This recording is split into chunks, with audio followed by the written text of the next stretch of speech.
clubs like, closing every 2 years, right? Yeah. And for your brand to last 20 years, that's like crazy, A single person's willpower is stronger than a collective company. No lah, I mean, 20 it's just years, a party that, I'm lucky that venues, still allow me to do it. So. He didn't bend to the EDM scene and everything. It's crazy. That's same like Coldflow, It's like, I love hip-hop when it's hot. I love hip-hop when it's not hot. I just love it through and through. Yeah. Yeah. So I guess something similar with you, Coldflow, Felix, you're from a B-boy crew, Radical Force Dance crew. It's like something like out of this world. I mean, when I first knew about it, I'm like, what the hell? House music, breakdancing? Yeah. So how did that even happen? I mean, like, what the heck? I mean, I was there when breakdance first happened in Singapore. This is like 83, right? 83, 84. So it's just nice. I was like 13 years old. So, everywhere you go, you're in a school, everyone is breakdancing. We're getting into it. We're watching the Beat Street, we're watching Flash Dance. At that time was video, pause, play, rewind, pause, play. When you see how the guy do it, okay, let's try. Put cardboard, move away all your furniture at home, put cardboard on the floor and then just try. So, and then at the time in the 80s, my brother, I have an older brother, right? He's 3 years my senior. He was from SGI, and then he got to know these three or four other St. Gabriel's boys in Far East Plaza. Started breakdancing together. Far East Plaza. Yeah. Still, and it's still around. Still looks the same. Nothing has changed since the 80s. And at that time, on the 4th floor, there was this record store owned by this guy called SC Low, and it was called DBX Audiophile Lab. And this guy he's got a bit of style. The record store was very minimal, just like 4 racks on both sides like that, and then 1 counter. Everything was in black. It's not like a lot of records everywhere. It's just like 4 rows of records, counter at the back. You can test, the guy will test the record for you.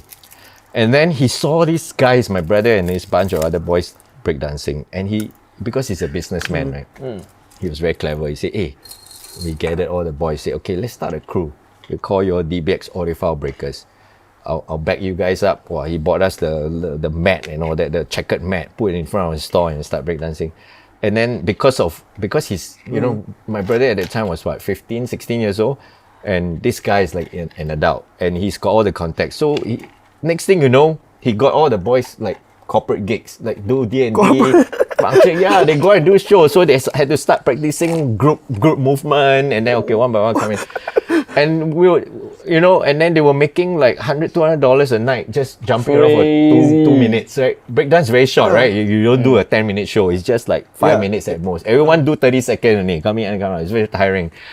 And then that's how it all started. And then at the time I was just 13 or 14, and I was like, wow, I really want to join this crew. So I practiced really hard. I managed to finally at some point mastered the windmill, and then I got into the crew. How long did you take to master the I can't remember. Maybe 6 months, maybe 3 to 6 months. How many injury you got? Wow, there's a lot of bruises, cut on cardboard burn on the leg. Yeah, I tried it before. I was trying it before. I was in my 2 months when I called it quits. Oh, really? Here it's painful here because the thing is, like you're using your here to shoulder, your front, your front and your shoulder, right? Yeah. That's why it's like I'm like, and then it's all about the momentum. Your legs feel like it's going to pop out because if you're going very fast, your legs is actually being pulled outwards like that. And then keep it there. So I mastered it. I got into the crew. I was so happy. So and then of course, I mean, and then of course the fat kind of died after by 96, 97. It kind of died off, and then I was just DJing already at that time, so didn't really bother about that. Then next thing I know, when I was in Zouk, 96 I joined. By 98, some of the crew staff at Zouk knew I was a break dancer before. And one day they say, hey, on a weekend, they say, hey, there's some boys dancing in Future right now.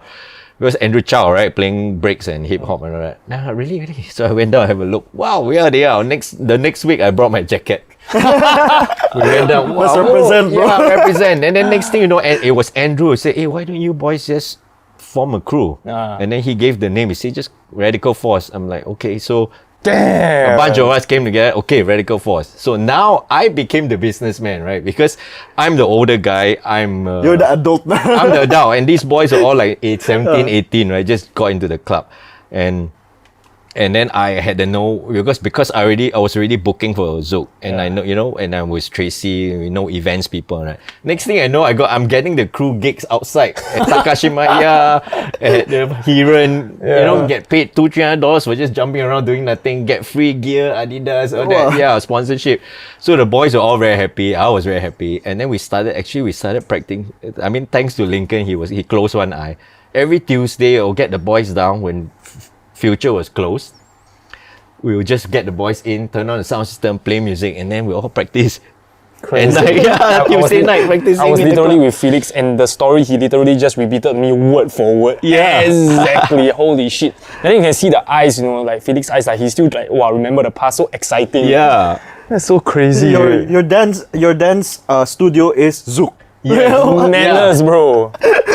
So practicing there, and after that, then of course, once everyone got really good, and then because Zouk always had a lot of events, then we get the boys in, Adidas event, whatever event, this event, wow, the boys. Early hour showcase set. Yeah. So, and then after a while, I mean, I was doing a lot of the bookings. I was doing my head in already, right? And then I was also making music, trying to be a international DJ. So at some point, I was like, okay.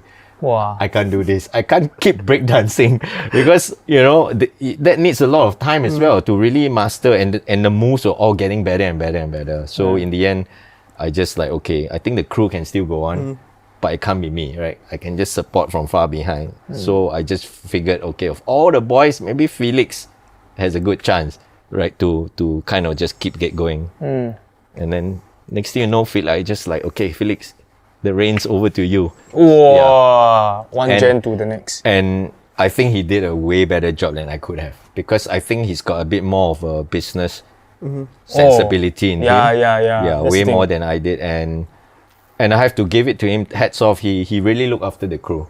Like he will find, like, I mean, no offense to the racers and all that, but the rest weren't really up for like wanting to build and just do a lot of things, right? They just want to lepak, right? All the boys. So luckily Felix was there to, do the business side of things, and he gave them jobs, right? He created jobs, started a studio, gave them jobs to be instructors and all that. So hats off to him. And then in the end, opened up a studio and then launched one of the biggest hip hop jams in this part of the world. Asia. Yeah, that's been going on for like the last 10 over years. Like, wow. So fucking Felix, crazy. champs. And then now Start Republic, which is another thing altogether. So like, wow, hats off to him. So I'm glad that he took over and still kept the RF name alive. Yeah. You guys are hustlers, man.